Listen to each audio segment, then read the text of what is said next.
Here we go. If you're on YouTube, you can see me in my car window. You know, I am not AI. Let's lock this car door.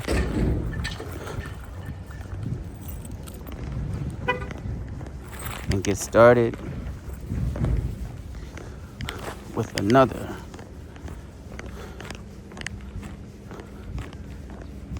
great episode. I want to welcome everyone to Speaking Smashinese, and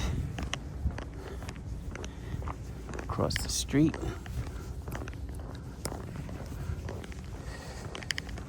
just so you know,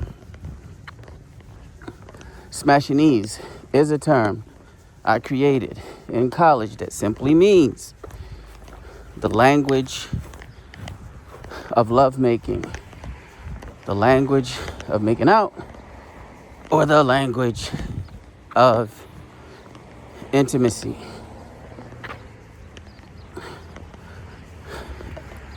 As for most of us, college is obviously a place where many people begin to experiment and find who they wish to be in the bedroom.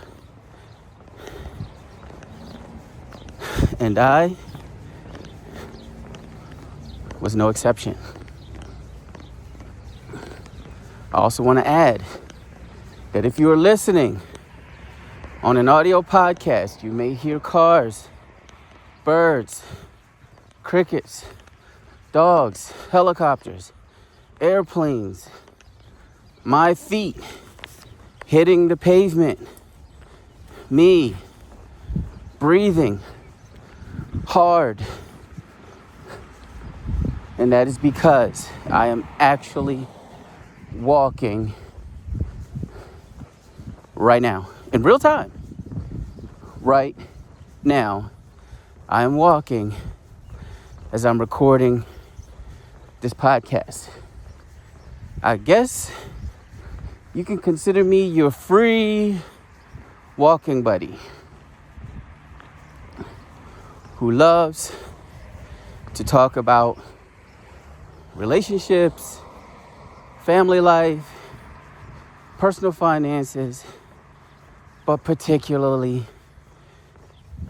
relationships and the things that we do or don't do as adults that can affect the quality of the intimacy in our lives. Please, I am begging you already, consider walking with me while listening, because the fitness aspect of this podcast just might be the most important part. I'm just saying. Got our intro out of the way. Today's topic, today's subject, today's title: if they text, they don't love you.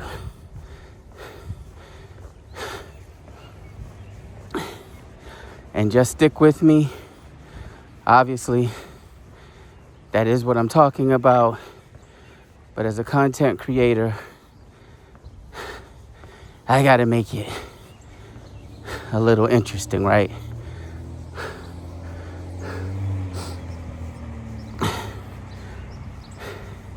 And because I did,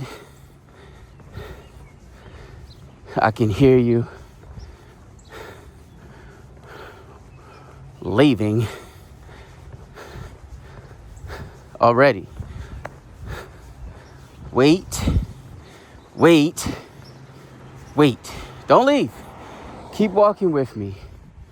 Don't leave the group.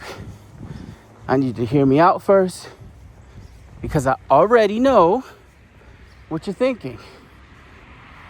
That's not true, Coach Sumo. People text all the time and nothing is wrong with it. What are you, 98 years old? And listen, you're absolutely right. Well, I'm not 98 years old. But you're absolutely right. People text. People text good morning. People text good night. People text to check in with each other. Right? I've received this text many times. This is my Uber driver's picture, just in case he tries to chop me up. Right? I've received this text many times. I'm in the house right now. Tonight was great. Best smash session ever. LOL. Okay, maybe I didn't need to throw that in there. But you are right. Texting is ubiquitous. Testing is part of life. We'll let each other know, hey, I got to work okay, and blah, blah, blah. People in relationships, friendships, co-workerships, yeah, I know, that's not a word. Text jokes, right? Links to social posts. Hey, I saw this on TikTok. I saw this on IG. And people do text, I love you. But I'm going to get into this one a little bit later because it's fine when done correctly. I need to cross the street, guys. But,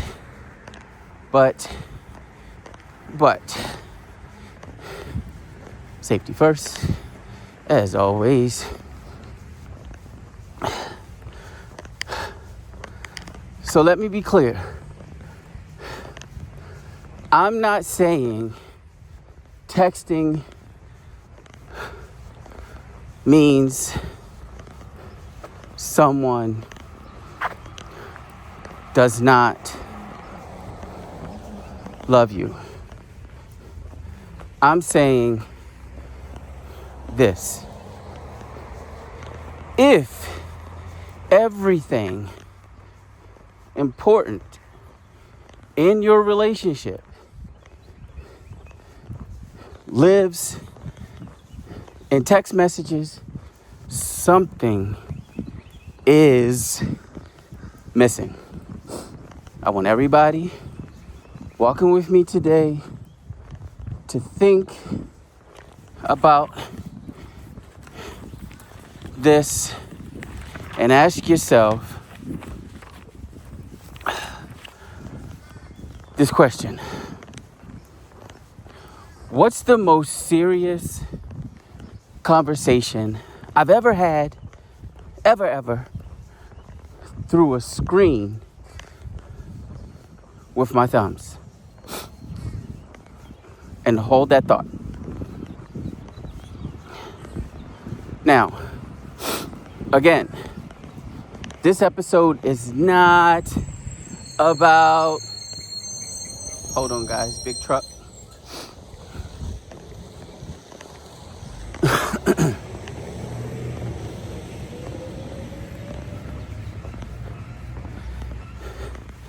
This episode is not about texting. It's 2026. I know that. And I imagine everybody and their triple great grandmother is texting these days. This episode is about where you place emotional weight in your relationship. And right now, a lot of people are placing conflict and vulnerability, reassurance, and sadly, even love, the big L word, into the weakest form of communication available. But okay, Mr. Psychology student man, Mr. Behavior Scientist man, what's wrong with handling all your communication by text? That's the newest technology, right? Well, first, texting removes tone. Texting removes timing. Texting, chat, ladies and gentlemen, people, fellow walkers, speaking Smashinese community, texting removes facial expressions. And no matter how fast you type, texting removes immediate feedback. Everything that I just mentioned are critical aspects of effective communication. Every last one of those things. So, what's left? Interpretation. And interpretation is dangerous in relationships, right? Interpretation means it's how you received something. Because your brain fills in gaps with past experiences, with insecurities, and where there is no immediate feedback, your brain will fill gaps with assumptions. And look, I know a lot of couples do it, but this does not mean it is healthy behavior. Let's talk about arguments for a minute. Let's say, let's say you send a text to your partner that reads, "We need to talk." That's all you say. We need to talk. Now, you can mean anything, right? Stay with me now. You could mean anything. Your partner reads your text, but what they see is, "Oh no, something is wrong." So, of course, they text you back. That's sound effect is me texting where I haven't turned off the haptics on the phone. Is something wrong? They're going to ask you that question. Now, you could be at work or driving. Don't text and drive, by the way. It's dangerous. And it's the freaking law. IJS. I'm just saying. Anyway, you are busy doing something. So you reply slower than usual. Your partner thinks the worst. Dun, dun, dun. First, because you said, "We need to talk." Dun, dun, dun. Without any context. Huh? And now, because after they panic, You don't respond back to them immediately. So what do they do next? They respond again before you get a chance to even respond. Do you guys see?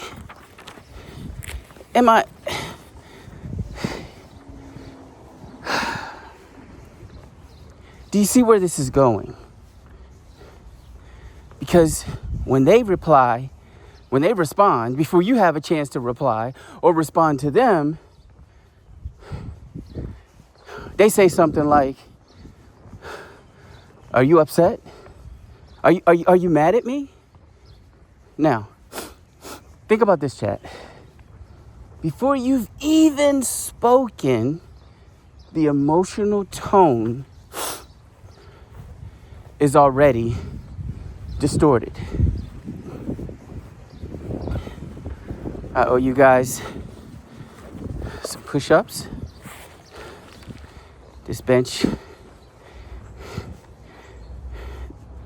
this table looks filthy.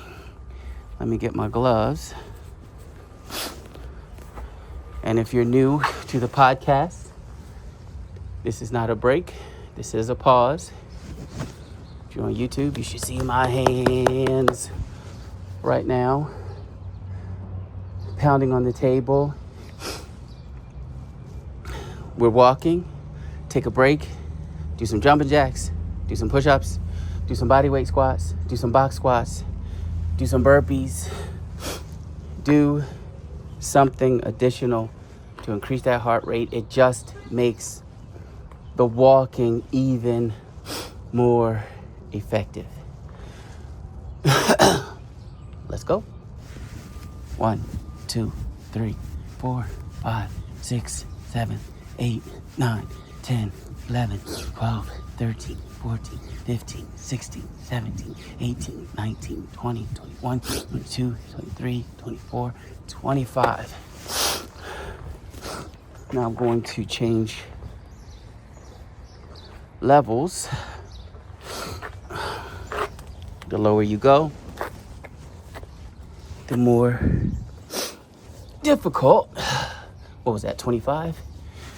1, 2, 3, 4, 5, 6, 7, 8, 9, 10, 11, 12, 13, 14, 15, 16, 17, 18, 19, 20, 21, 22, 23, 24, 25. It's 50 push-ups in the bank. Please do not say that I never gave you anything. Okay, back to our conversation. Excuse me. I think I was saying that this conversation, this text message conversation that you're having with your partner, it's already convoluted.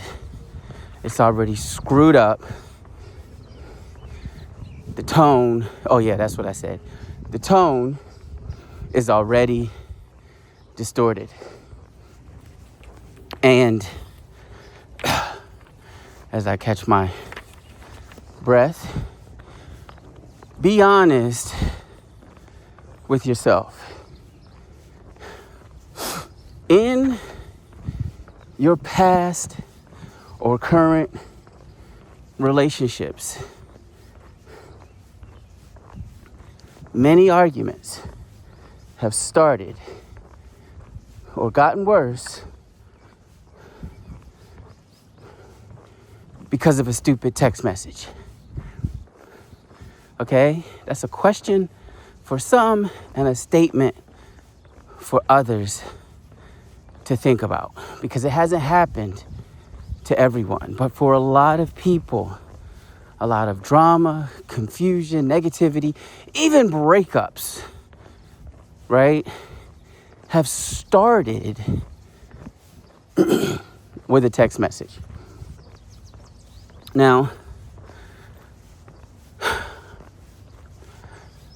I want to talk a little bit about something called controlled distance. And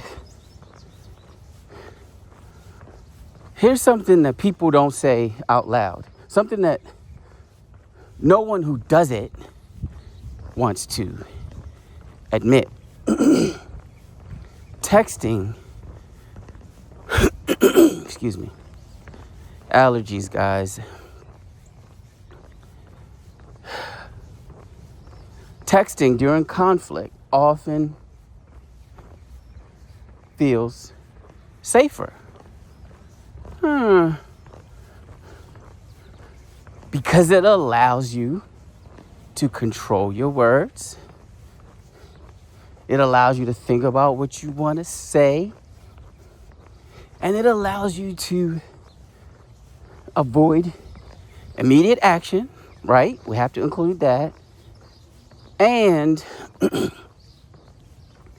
texting over the phone lets you hide your emotions because the other person cannot see your facial expressions. They can't see your body language. And this seems cool, right? Well, that keeps things from getting out of hand, coach. Let me continue. Just chill for a minute. Let me continue.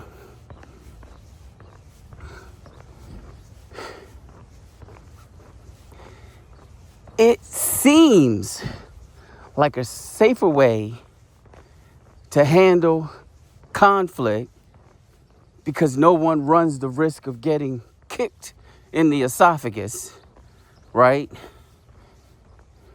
But listen, what it also does is it removes accountability to the moment.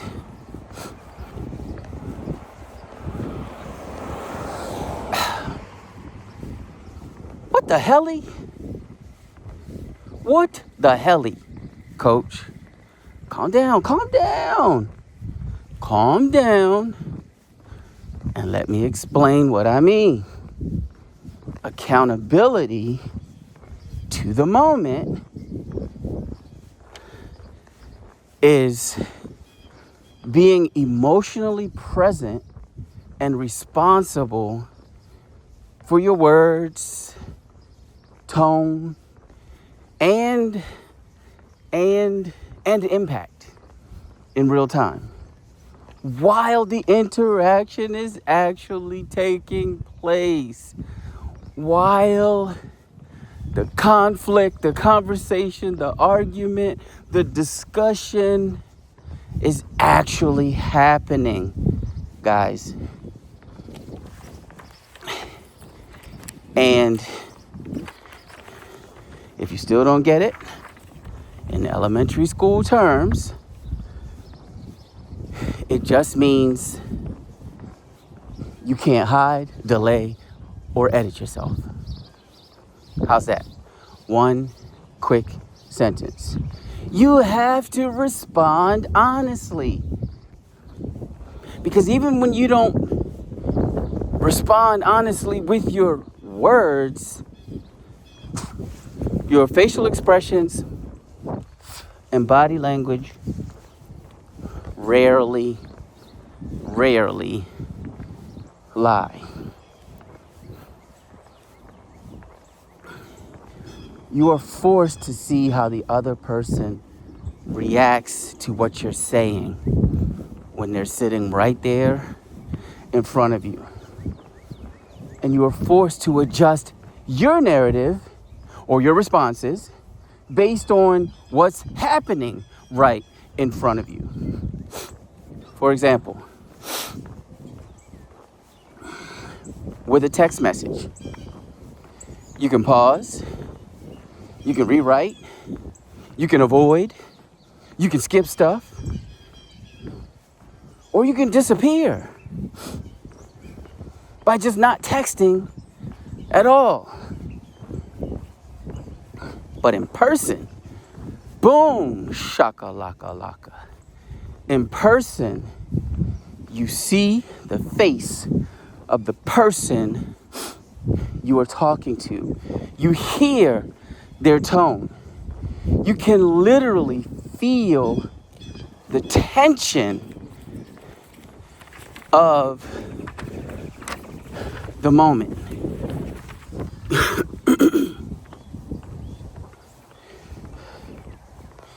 You, excuse me, guys. You are accountable to the actual moment, not a controlled version of it. We can sum it up like this. Accountability to the moment means you don't get to manage the conversation. You have to be in the conversation. Am I making sense? Please let me know somehow that you understand the message. Now, we jump headfirst into why face-to-face communication matters in relationships with people that mean something to you. But first, let me make my way to the next bench because I owe you guys some additional suffering. This time I'll start with some body weight squats. You guys hold that thought. Actually, I like the box squats. That means I am sitting on something. Your legs should be about 90 degrees, okay? Unless you have issues with your knees or, maybe you're carrying a little additional weight. It's okay to modify. I don't care what your personal trainer has said. It's okay to modify exercises so that you can still do them. Okay? Just do them correctly in the sense of not doing them in a way that you can injure yourself. Plain and simple. Let's go. 1, 2, 3, 4, 5, 6, 7, 8, 9, 10, 11, 12, 13, 14, 15, 16, 17, 18, 19, 20, 21, 22, 23, 24, 25. Listen, guys, chat, this is, that I know of, the world's first podcast that is 100% recorded while exercising and walking in real time. It's a social experiment of sorts, but I'm passionate about speaking Smashinese fluently. I'm passionate about fitness and feeling good and being able to be there for my family and to deal with the ugliness of this world that we live in. So, spread the word. Think about it. While you're listening, please walk with me. Imagine listening to my podcast for 6 months or a year. And I'm exercising along with the walking, which is also exercising. Okay? Your personal physician will be proud of you. They'll have positive things to say. Your blood work markers will improve. You're getting all of this for $0. I am your free partner, buddy in all of this. Now let me stop procrastinating, trying to sound all intellectualified, which is not a word, so that I can procrastinate doing these push-ups. But here we go. And you can lean on a wall. You can lean on the counter. If you're listening to me at home and you're walking in place, lean on something. You don't have to get to the floor. If somebody tells you that you have to get on the floor for it to be a push-up proper, they lied to you. Okay? They don't know what they're talking about. Your body will benefit from anything extra that it does, especially if you do it enough and you're consistent and you make a daily effort. Here we go.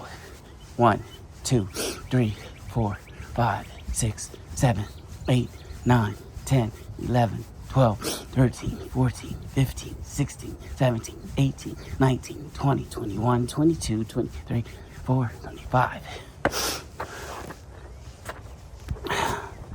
I'm going to go down to another level. Yes, because there's a thing called gravity.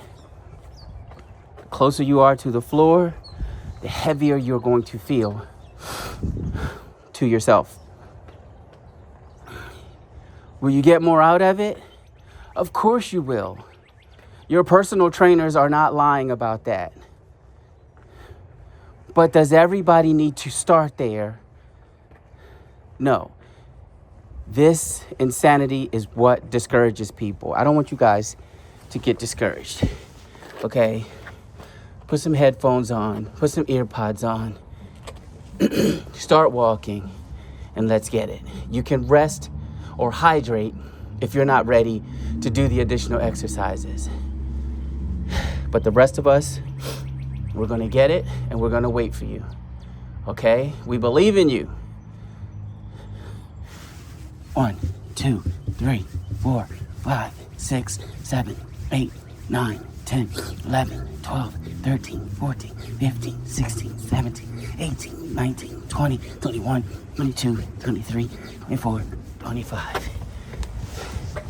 And yes, when I get lower,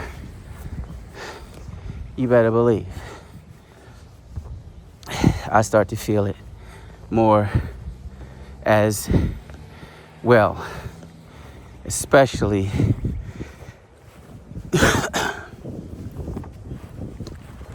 with the weighted vest on. Now back to the lecture at hand.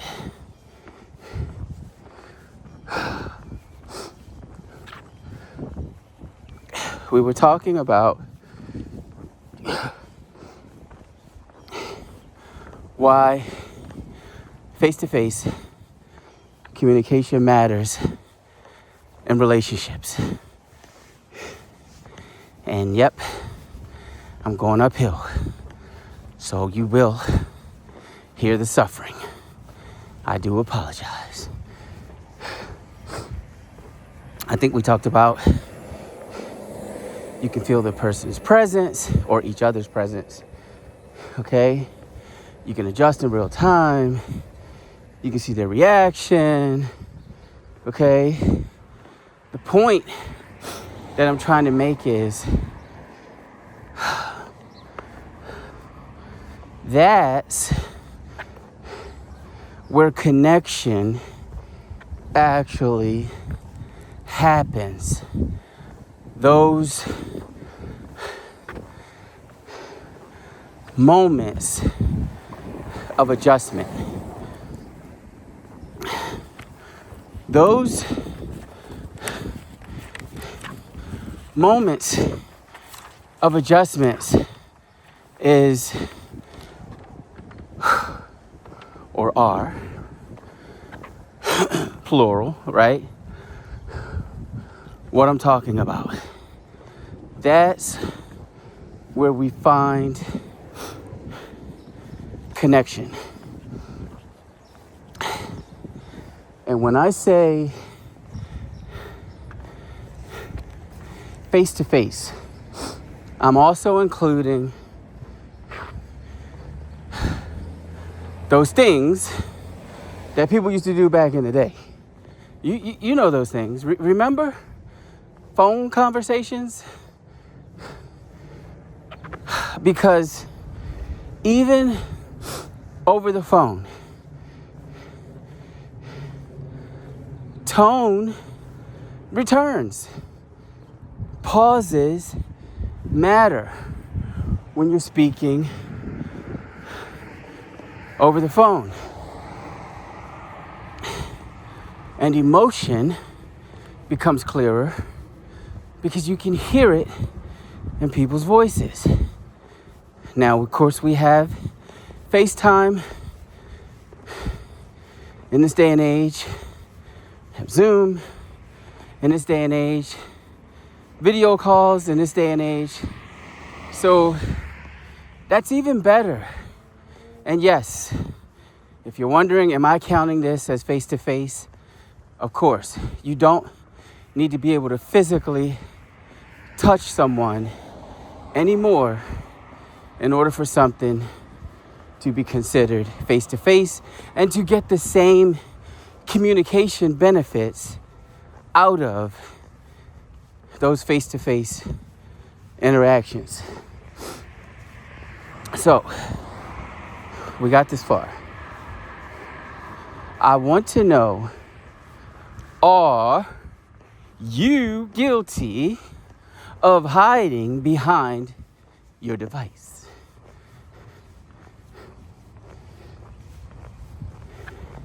I'm listening. Okay. Do you avoid certain conversations deliberately, intentionally, on purpose by putting them into a text message? Let me know. And some of you won't like this, but I'm talking about saying I love you as well. Te amo in Spanish. Te quiero in Spanish. Te adoro in Spanish. I adore you. But wait, before you walk off in another direction, don't leave the group. Let me explain myself. Let's talk about the I love you problem. Listen closely now. Saying I love you over text is not a problem in and of itself. But if that's the only place it exists, then guess what? That's a problem. That is a problem.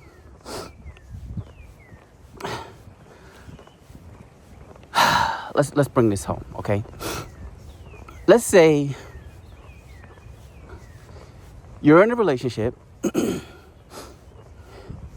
and you regularly get text messages from your boo thing or your significant other that reads something like, "Love you," with a cute little heart emoji. Y'all know what I'm talking about, okay? Who has not received 1 or 1 million of those? But when you're together, there's no presence. There's no eye contact. There's no real engagement. There's no random hugs or kisses. There's no random compliments. There's no random butt grabs or caresses. I gotta stop telling on myself. There's no in real life audible I love yous going on. So now you're thinking, self, does my partner really feel this way? What he or she is saying in this text message right here? Or is just something that they type out of obligation? I think it is, but I'm not sure. It is sweet. It is cute. I love these little emojis. But they never say this or act like this in person. Why?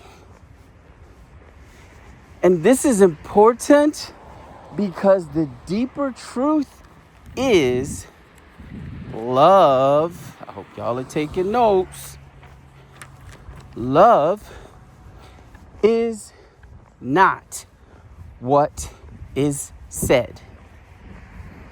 Love is what is felt and what is received. Do I need to say it again? Love is not what you say to someone or what someone says to you. Love is what you feel, what your partner feels, and love is what is received. A text message is severely limited in what it can hold and what it can deliver in its meaning. I don't care how articulate you think you are. It just is not the same. It is limited. Hold that thought. I'm about to cross the street. Again, real life happening out here in these streets. I think this is a good topic today, guys. What do y'all think? Okay. Street crossed. Now, we are, I need to acknowledge this.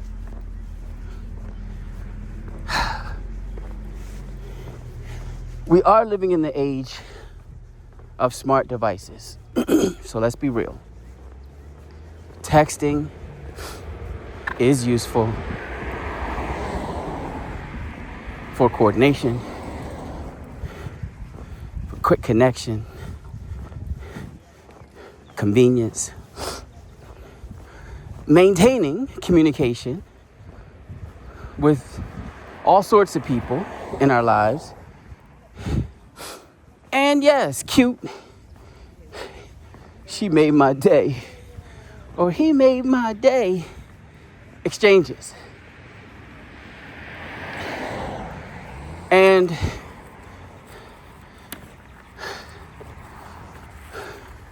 for long distance relationships, sometimes texting is necessary. And it's great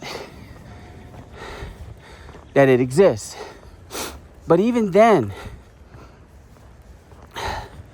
the strongest connections still rely on calls, video, or at least let your significant other hear your freaking voice some type of way. Okay? I owe you guys another set of push-ups.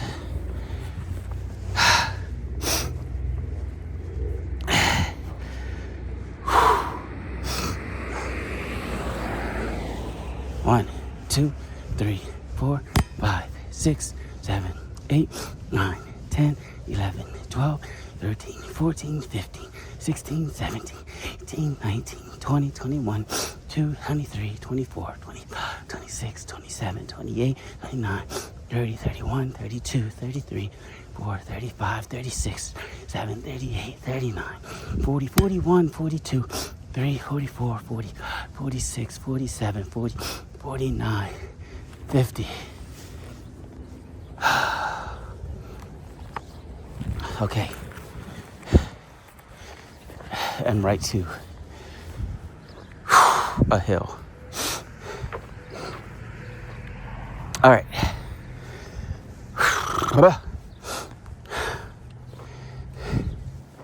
And before we wrap for the day,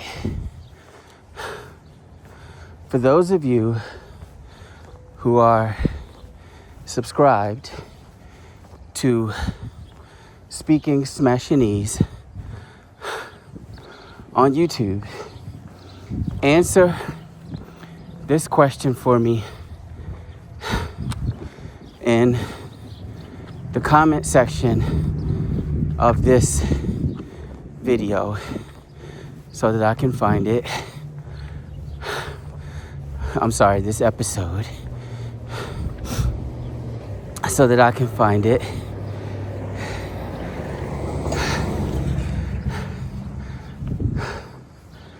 If you removed texting from your own relationship,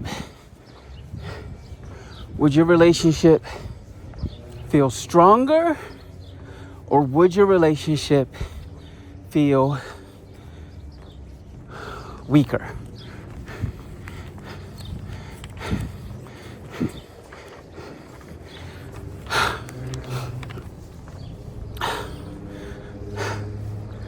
I'd like to hear from as many of you as possible on that question. And even if you don't do YouTube, here's the truth I want you to walk away with from this particular episode. Texting is for maintenance. Connection is built in real time. So, with that said, what are some communication rules that actually work for other people? And by other people, I mean people that are in successful, happy, relationships. How about we start with what not to do over a text message? Never,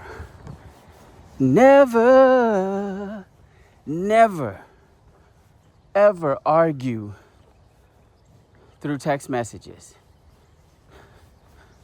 Don't do it. It is not a good idea, my love. Do not do it. Never, ever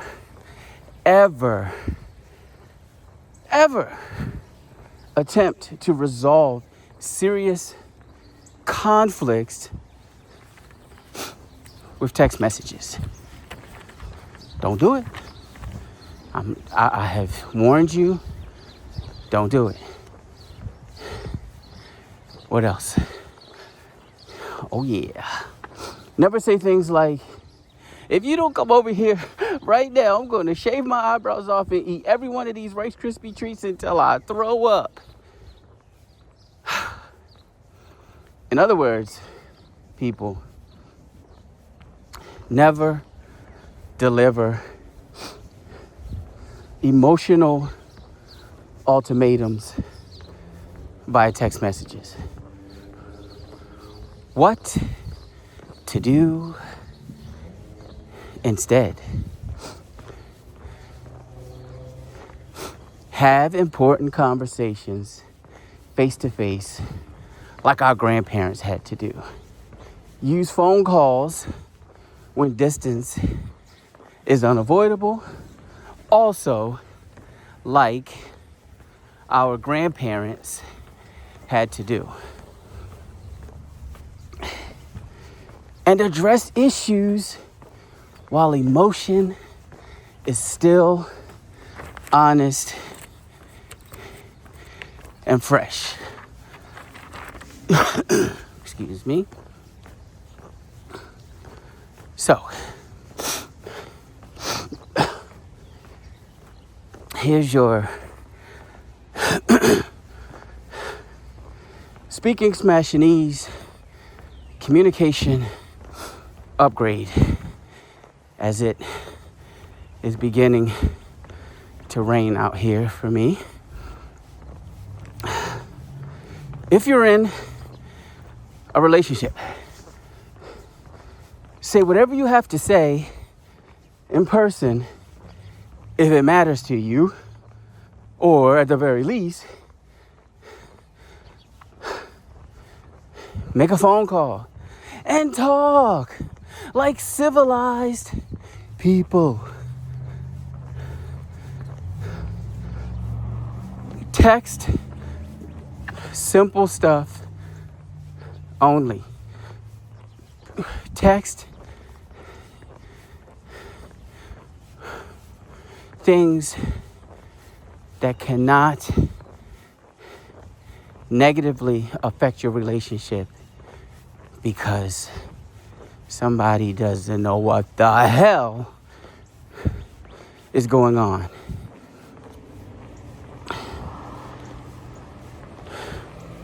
Do not let your deepest moments live in your text message inbox or your text message feed. And it's starting to rain. So I'll close with this. At the end of the day, it's not that texting is bad. It's that it's not built for depth. DEPTH. It's not built for depth. It's not built for the deep things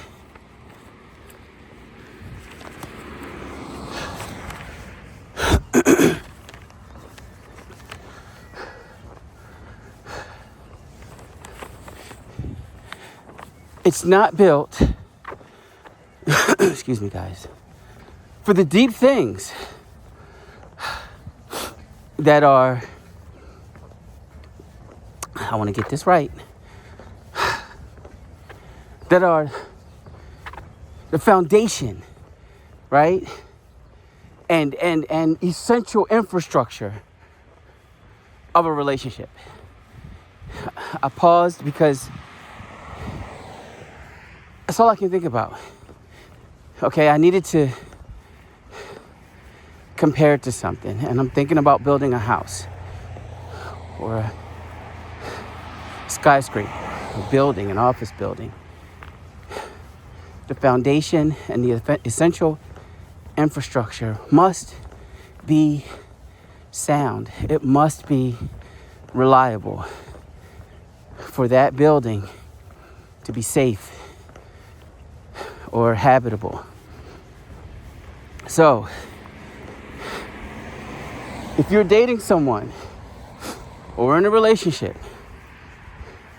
with someone who is only texting and expressing their deepest inner feelings through a screen, and I said only, or if they're only confessing their love for you from a distance, ask yourself.